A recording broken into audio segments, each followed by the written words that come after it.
Thank you very much for tuning in. I promised I wasn't going to do this very much, but this is so interesting, right?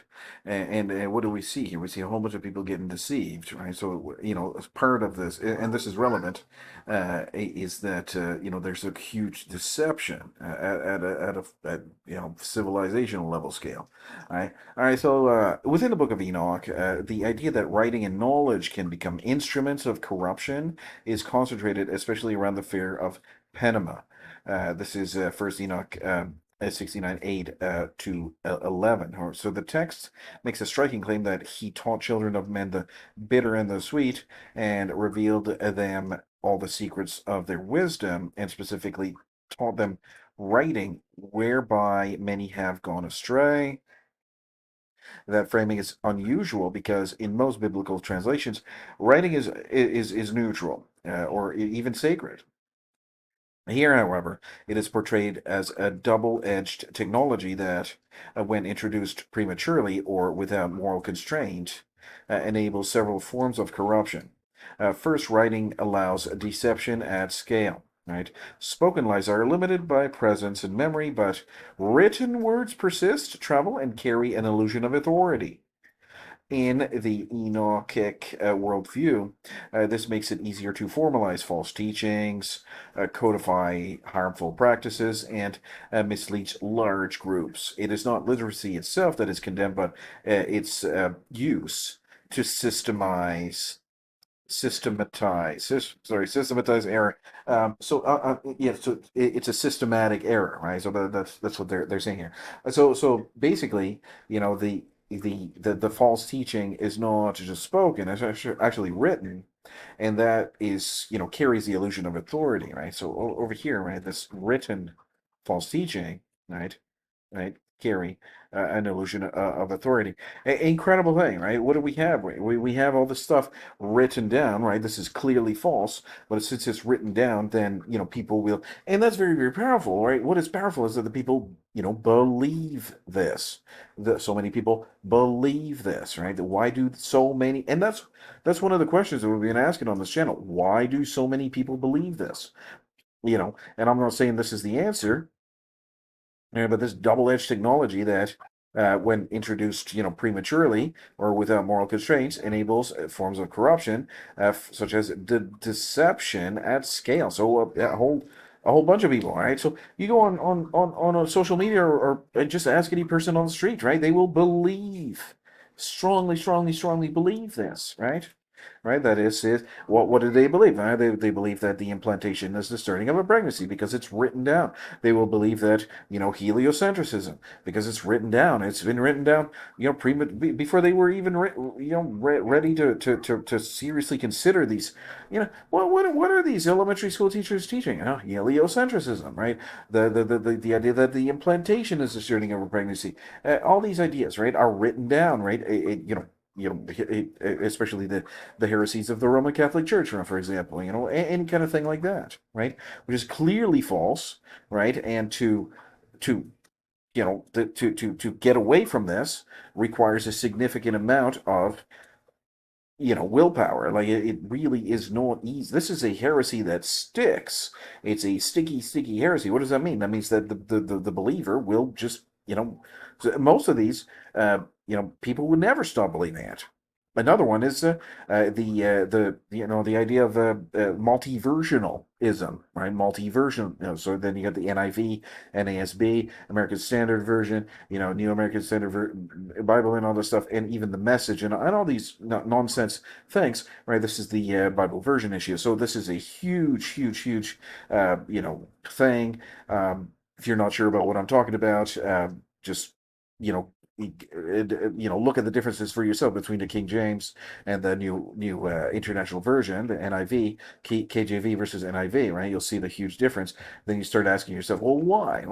And then that is a huge rabbit hole to get into, and I would certainly introduce that in another video because this is very, very important. Okay, so the first, writing allows deception at scale to all these things that I talked about. Second, writing enables the institutionalization of sin, right? Incredible thing, right? The writing itself will, and this is, the institutionalization of, abortion. Now, once knowledge, especially harmful knowledge, is recorded, it becomes transmissible across generations without degradation.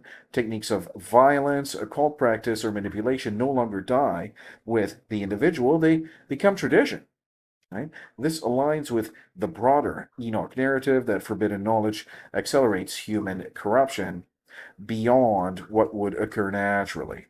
Okay, forbidden knowledge accelerates human corruption beyond what would occur naturally. Very interesting, very interesting, very interesting. All right, just you know, not a no. This is, again, we take this with a grain of salt, right? But it is interesting, right? This is an interesting thing, interesting idea that how these, the writing itself could be used to solidify the deception. Very, very interesting. All right, let's read this third. The phrase "the bitter and the sweet" is often interpreted as moral relativism or manipulation of perception. In other words, the ability to prevent, sorry, to present harmful things as beneficial. Okay, so what do we have here? We have these windbags, right? These feminists presenting an abortion as a benefit, right? And that's what's going on, right? That's what's going on. Exactly what's going on. We got social justice movement, perpetuating, the entire, country, just, not having any kind of children at all. We got, in my other video, there's a plethora of birth control options. We got the IUD, the pill, the ring, and all that stuff. Even getting literally, you know, tubal ligation, which is like getting spayed or neutered, the equivalent of a dog getting spayed or neutered, right? This is, you're actually getting a surgery to never have children again, right? This is a harmful thing, a huge, huge, huge, you know, harm to our civilization, but this is somehow beneficial. Right? So the ability to present harmful things as beneficial and beneficial things, so there's a, life, a baby. And you got all these people, so dead set against, life, right? So, as a baby. There's nothing better than a baby. There's nothing more valuable than the embryo. Like, yeah. So, without strengthening this by allowing rhetoric, argumentation, sorry, writing strengthens this by allowing rhetoric, argumentation, and persuasion to be refined and disseminated, effectively shaping belief systems rather than merely expressing them. Did you notice that all of the people have the same beliefs? Like all of them? Like all of these, social justice warriors and Karens and windbags? They all have the same talking points. There's no difference, right? Okay. So yeah, and fourth, there is an epistemological concern. Epistemological concern. Writing creates a false sense of mastery over truth. Okay, a false sense of mastery over truth. So, when knowledge is externalized into text, it can be mistaken for wisdom itself. The Enochic critique suggests that human, newly equipped with writing, begin to trust recorded knowledge even when it originates from corrupt or illicit sources, rather than discernment grounded in divine order. Right? Writing is very, very powerful. We see that, yeah. And even if it's not true, then people will still trust it because it's written down. Right? We see that a lot with Jehovah's Witnesses. Right? Jehovah's Witnesses. We see that. I did a whole expose on their cult, and it's very, very interesting how they have this whole it's like a text, from the school books, right? It's literally a text from the school book. It resembles a text from the school books, and they got these little quizzes at inside of their, meetings or church attendance meetings, whatever. And then they will say they will read the question from the book, and then they will answer it, and the answer is, what heresy? It's just heretical teachings, uh, but they will believe it absolutely beyond, and they can't get out of it, right? They will never get out of it, right? This is very concerning. When I went there, I was shocked at, this is the power that writing can give you, right? Give some false teacher, right? For example, all right. From a comparative perspective, this suspicion of writing appears elsewhere. In Phaedrus, Plato has Socrates argue that writing weakens memory and creates the illusion of understanding without true knowledge.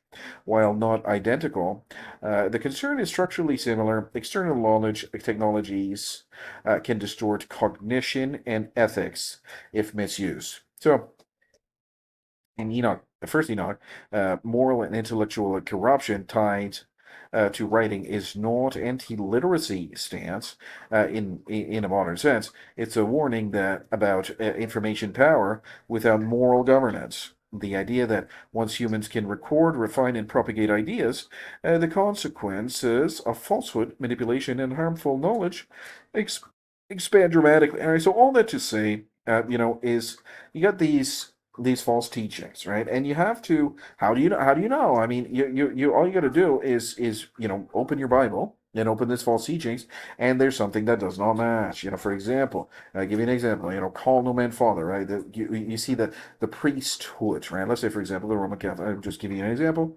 The Roman Catholic doctrine of the celibacy of priests, right? For example, right?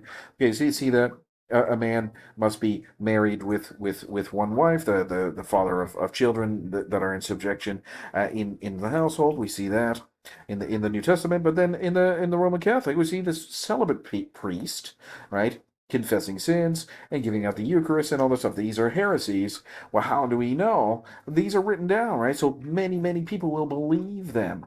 They will fight tooth and nail because they believe that wholeheartedly. It's written down, right? Okay, well, just because a false teaching is written down, right? And that's why it's so hard to get out of it, right? It's so hard to get out of it.